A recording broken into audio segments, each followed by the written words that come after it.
Bakit patuloy ang pananakot? Talagang garapalan, obvious na obvious, iniisa-isa ang majority. Para lagi kang updated. Ako nga pala si Bidaya ng mga oposisyon at sa kasalukuyan pa. At sabi nga galit na galit ang mga dapungan ng Pangulong Duterte. Kung hindi ka pa nakakapag-subscribe, i-subscribe mo na yan! Bakit nagpalit ng liderato sa Senado? May I be allowed to humbly move to declare all seats vacant, Mr. President? With 13 affirmative votes, 10 negative votes, and 1 abstention, the positions in all the positions in the Senate is hereby declared vacant. Bakit ito nilusob?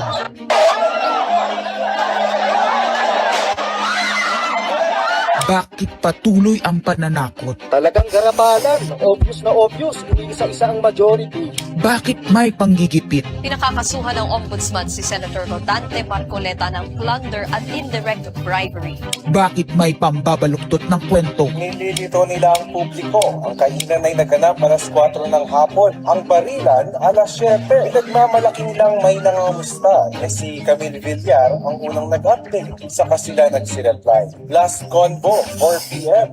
Next chat, 10 p.m. Bakit may demolition job? Bakit may pait? Bakit napakaraming bakit? At narito ang mga sagot. Pero bago ang katotohanan, wasakin muna natin ang kasinungalingan.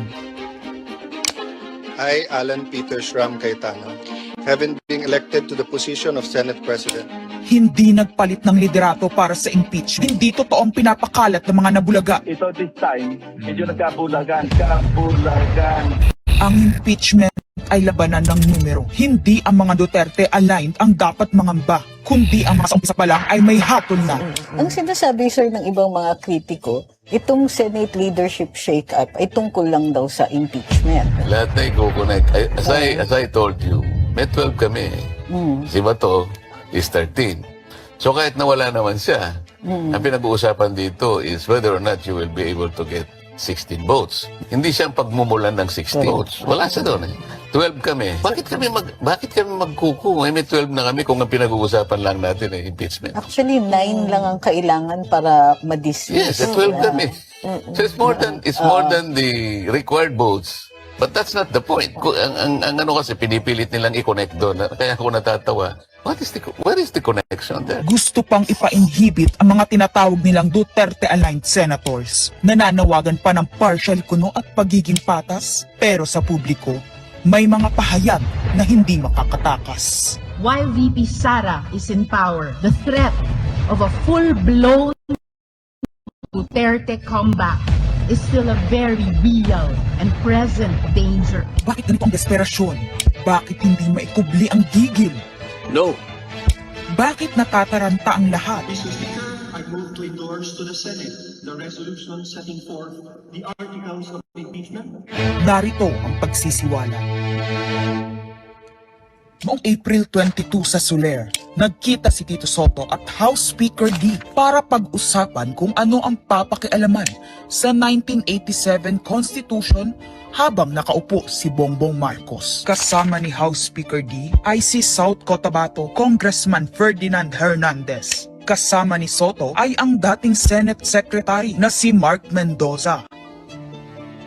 Konas ang gusto nilang mode ng charter change. Muling isinusulong sa Kamara ang charter change o pag-amyenda sa konstitusyon sa pamamagitan ng Constitutional Convention. Is something big brewing inside the government to claims of a possible no-election scenario? Ang pag-aamyenda ng konstitusyon sa pamamagitan ng Constituent Assembly. At para makakuha ng suporta sa Senado at sa Kongreso, ito dapat ang mga nilalaman. Dapat ma-extend ang termino ng mga senador at congressmen na mawawala na sa pwesto by 2028. Ang eleksyon sa bawat senador ay magiging by region. Nagdiskusyon sila kung 2 o 3 senador per region. Kinompute nila kung mayroong 18 regions, nasa 36 o 54 ang magiging senador. Lumutang din ang usapang para hindi makaporma si Inday Sara sa 2028, gawing 50 years old ang edad ng pwedeng tumakbo. Pero nagpanukala rin si Soto na pwedeng gawing 35 years old para kay Vico Soto. dahil ipagmamayabang niyang kayang talunin nito si Inday Sara. Meron ako inadagdag maganda, Vicky. Ibaba natin ang edad ng presidente to 35. Magagaling ng bata ngayon eh. Magagaling eh. Ibigay na natin sa mga kabataan na pagpatakbo nitong bansa. Baka puro matino pa ilagay natin. Baka sabihin nila, Senator Soto, this is to siguro allow your nephew, ba, si Vico, na tumakbo. Sabi ko na Maging qualified. Ng ganun eh. Sabi ko na mag-iisip sila ng ganun. Hindi ko naisip si Vico rin. Ang impormasyong ito ay mula mismo sa kasama sa meeting. Kasama din nila ay isang congressman, isang gobernador, isang retired military officer, isang dating may mataas na katungkulan, at 5 mula sa private at business sector. Kaya ba binaliwala ang panawagan ng taong bayan? Kaya ba binaliwala ang paalala ng Iglesia ni Cristo? Hindi po nagbabago ang bilin ng Iglesia ni Cristo, Nelson, na ang Iglesia ni Cristo po ay tutol sa impeachment. Kaya ba nagtatapang-tapangan ang mga umaastang bida sa ginagawa nilang tunay na drama? Kaya ba nila sinasabing hindi sila natatakot sa eleksyon ay dahil alam nilang walang eleksyon na magaganap? Hindi po kami natatakot sa susunod na eleksyon. At ang boto sa impeachment ay refleksyon ng boto sa pagsira sa 1987 Constitution. Pabor ang karamihan sa mga pagbabago sa saligang batas, lalo na sa usaping ekonomiya. Ngunit kung papakialaman ng iilan ang konstitusyon para maghari-harian at para sa pansariling kapakinabangan, makapwesto ng matagal o mailuklok ang kamag-anak, humanda kayo sa galit ng bayan. Ang pagpapalit ng liderato sa Senado ay hindi kakaiba. Ito ay nakabase sa prioridad at gusto ng mga senador. Bumabahana ng ebidensya laban kina Bongbong Marcos, Liza Marcos, Sandro Marcos at Marvin Romualdez. Kailangan ng may bayag sa Blue Ribbon Committee. Ipinangako na sa mga korap na mambabatas ang perang malilikom sa 2027. 2028 national budget dapat pigilan. 2028. Alam natin, that's the election budget.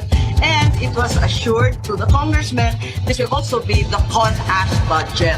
Nagiging isa ng malaking sindikato ang pamahalaan. Sinusuportahan ito ng mga dating kalaban, mga tinulungang manalo noong nakaraang eleksyon, mga may galit sa nagdaang administrasyon.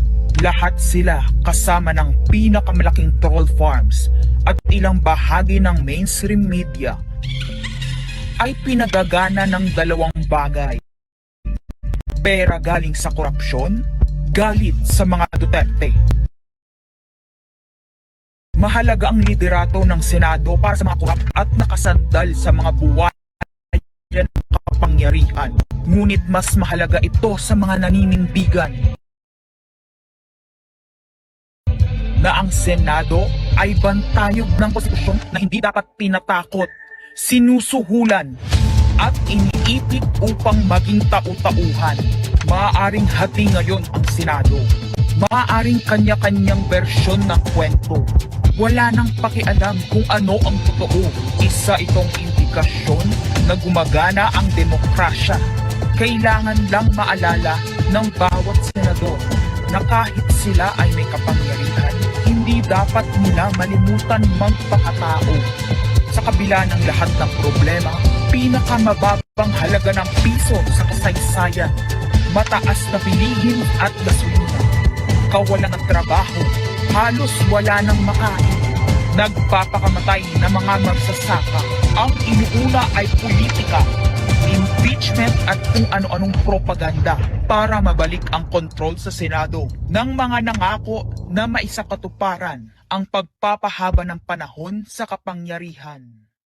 Kung magde-deny yung mga nandoon sa meeting na yon at pabubulaanan yung aking sinabi, then sasabihin ko kung sino ang nagsiwalat sa amin. Kasi magugulantang ang buong bansa pag siniwalat